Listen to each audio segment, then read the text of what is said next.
now we know where that baboon hair came from. Yeah.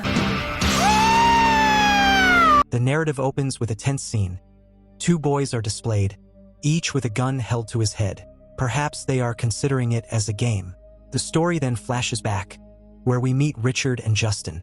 These two are classmates in high school. Richard is wealthy and popular, while Justin is extremely smart but introverted.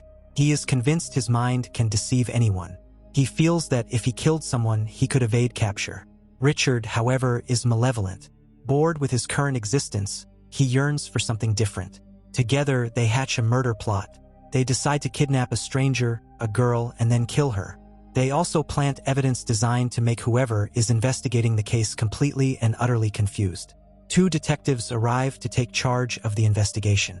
They are named Cassie and Sam. Upon reaching the victim's residence, they discover footprints, vomit, the deceased girl's body, and some hair on her. As they move inside the house, they notice more footprints on the carpeting and near the window. They deduce the murderer likely entered through that window. They also find a damaged clock, its hands frozen at 9:27. Both investigators conclude the assault on the girl happened at 9:27. At that precise moment, the clock must have fallen and ceased to function. This means the time of death was 9:27. Based on all the evidence Cassie and Sam have collected, they arrive at the initial theory that a serial killer was responsible for the girl's death. In reality, Richard and Justin had intentionally planted clues to create this exact impression, making anyone on the case think a serial killer was at large. So far, Richard and Justin's plan has worked perfectly, according to their intentions. However, Cassie identifies the footprints as belonging to Richard's shoes, recognizing them because they are from a very expensive brand. She proceeds to question Richard regarding the case. Meanwhile, a man named Ray, a school employee who secretly deals drugs to students, becomes relevant. He had previously sold drugs to Richard. Ray now believes the detective's presence is related to his own illegal activities. Consequently, he resolves to flee town to protect himself from getting caught. Cassie confronts Richard, mentioning that his shoe prints were discovered at the crime scene. Richard counters, claiming his shoes were stolen on the very day of the murder. He also says he had filed a report about it at school. He adds that from 7 p.m. to 3 a.m., he was in a study session with his friends. During that period, he was only gone for about 15 minutes to use an ATM for a cash withdrawal. He returned after 15 minutes. Cassie looks into Richard's alibi. She confirms that everything Richard claimed was entirely true. Nevertheless, she continues to suspect him. She theorizes that during his 15-minute trip to the ATM, he somehow managed to commit the crime. Her partner, Sam, disagrees, pointing out that this is impossible. He explains Richard's residence is a great distance from the murder location. For Richard to travel there, perform the killing, and then return, he would need a minimum of 1 hour. Yet Richard was only gone for 15 minutes. Cassie, however, remains suspicious of him. She reasons that a real psychopath wouldn't bother stealing shoes just to carry out a murder. And Richard had specifically stated that his shoes were stolen on that day, a fact he had officially reported at his school. We then see Richard meeting with his accomplice and friend, Justin. He tells Justin that the two detectives have fallen for their shoe-related deception. This confirms he had intentionally filed the shoe theft report. He purposefully left the shoe prints near the house where the victim was found. This was all done so they could mentally manipulate any investigator on the case. In this objective, the two have now certainly achieved their desired outcome. Richard also wishes to speak with his friend Justin, but Justin needs to be somewhere else. At this point, Richard suspects something is interfering with their close bond. The truth is, Justin has become friendly with a girl. Richard observes them spending time together. We see Cassie, who feels totally bewildered by the case. However, her intuition tells her that this killing involves Richard and his companion. She informs her superior that she needs a warrant for Richard's home. Her superior denies the request, explaining that Richard's father is an influential person. They cannot search his property without concrete proof. This news makes Cassie extremely frustrated. She returns to the location where the body was discovered. She has the vomit from the scene analyzed. The results reveal the last meal the killer consumed that day. At a local restaurant that serves the specific meal, Cassie makes inquiries. The manager there informs her that Richard wasn't present that day. However, his friend Justin was a customer. He was the one who ordered that meal. He had stayed until 9 p.m. that evening. After that, he departed. This new information now casts suspicion on Justin. She finds Justin. She questions him about his relationship with Richard.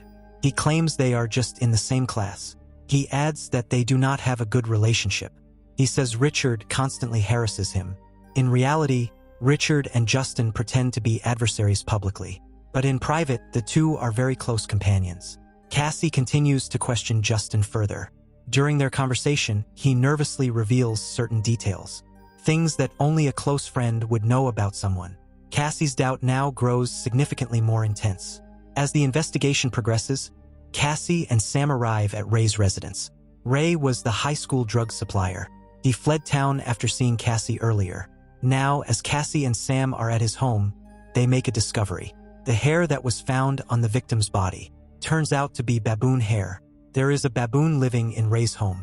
A fiber was also recovered from the body. That fiber also matches the carpeting in Ray's place. This convinces Sam that Ray must be the one who murdered the girl. So they are now searching for Ray. They believe Ray is the murderer. We then see Richard again. He tracks down Ray to his hiding spot. He then murders Ray in a specific manner. The murder is staged so that when investigators discover his corpse, they will conclude that Ray killed himself. This would effectively close the case. Now Cassie and Sam get to the location. They discover Ray's corpse. Sam believes the investigation is now concluded. He thinks Ray murdered the girl and then committed suicide. However, Cassie remains unconvinced of this conclusion. She suspects Richard and his companion Justin are involved. Her suspicion is stronger towards Richard. She reveals to Sam that her ex-husband stabbed her 17 times with a knife. He is currently imprisoned. Every time she looks at Richard, she is reminded of her former husband's darkness. She is sure of one thing: Richard and Justin are the culprits behind this crime. Sam agrees to continue pursuing the investigation. We next see Richard approach the girl Justin has feelings for. He visits her. He charms her with his words. He then becomes physically intimate with her. He secretly records a video of the encounter. Once he has the video, he presents it to his friend Justin. He tells him the girl is not good enough for him. Justin had genuinely developed strong feelings for that girl. Upon seeing the recording, he becomes intensely furious. He manages to suppress his rage, however. Cassie continues her surveillance on Richard. Through this, she learns that Justin was dishonest with her. Justin and Richard are, in fact, extremely close friends.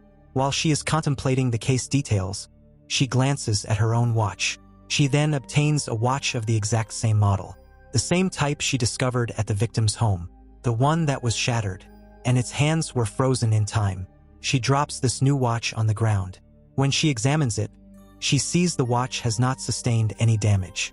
Next, she smashes the watch with force. The watch's crystal shatters. She realizes the clock was intentionally destroyed, and that the clock was stopped, and its time had been manually altered. This was a ploy to deceive the police about the murder's actual time. Cassie then proceeds to the crime scene location. She notices a water sprinkler system, one that is used to water the lawn. It operates on an automatic timer. When she investigates its automated schedule, she discovers it activates itself every day at 3:30 in the afternoon. This is significant because when the killer entered the home, his feet were covered in wet soil. This implies that the water sprinkler system must have been active at that moment. She now knows that at 3:30 p.m., the killer entered the residence. Her suspicion that the killer intentionally smashed the clock and reset the time is now fully validated. We see the girl Richard had been deceitful with. The same one from the video he recorded. The one his friend Justin was fond of. She approaches Sam. She explains to him exactly what Richard did. Following this revelation, Justin's DNA is analyzed. It is a match for the vomit sample. This confirms that Justin was indeed present at the house where the killing occurred. Now possessing a substantial amount of proof, they bring both boys in for questioning in separate rooms. In interrogation, neither of them is willing to confess to their crimes. At this point, Sam bluffs Richard. He claims that Justin has revealed everything about the videotape, the one he filmed with the girl that Justin was interested in. He adds that Justin will confess to everything shortly. We then see Cassie, who is with Justin. Cassie is absolutely certain that Richard is the one who committed this murder. Because of this, she tells Justin to reveal all of Richard's secrets. She promises him leniency. Just then, lawyers for both boys arrive. They leave with their clients. Now, both boys realize that escaping justice is no longer a possibility. For this reason, they convene at their secret meeting spot. Richard is there with 2 handguns. He hands one of the revolvers over to Justin. They had, in fact, made a pact that if they were ever captured, they would take each other's lives. They each place their respective guns against their temples. This is the very same moment from the film's beginning. The narrative has now returned to the present time. They agree that on the 3rd count they will pull their triggers. However, when they reach 3, Justin shoots his gun into the air. Richard, on the other hand, does not shoot. Justin then says he wants to inspect Richard's gun. As it turns out, Richard's handgun is completely empty of bullets. His scheme was to manipulate Justin into killing himself. Afterwards, he planned to shift the entire responsibility onto him. He would then get away with everything. But Justin has now figured out his deceptive plot, so he hurls the gun back at him. Just then, he spots Cassie approaching from a distance. He quickly raises the gun to his head. Cassie enters and tells him not to take his own life. She manages to talk Justin down. He finally lowers the weapon. Richard is determined to avoid prison no matter what, so he grabs Justin's handgun. He then shoots at Cassie. However, the gun's bullet strikes Justin's hand instead. Cassie pursues Richard, cornering him on the home's balcony. There, Richard gets a hold of her. He begins to choke her, but Cassie manages to shove him away. This causes him to tumble off the balcony. This particular balcony is situated on a cliff high on a mountain. This is the way Richard meets his end. The wooden balcony then collapses. This leaves Cassie dangerously close to falling as well. Just then, Justin arrives on the scene. He helps pull Cassie to safety. Cassie then says to Justin that she is aware. She knows that everything that occurred was Richard's doing. He twisted your thinking. She says she will provide testimony in court for you. This will ensure you receive a minimal sentence. But then she notices a distinct impression on her neck from Richard's ring, left there when he was choking her.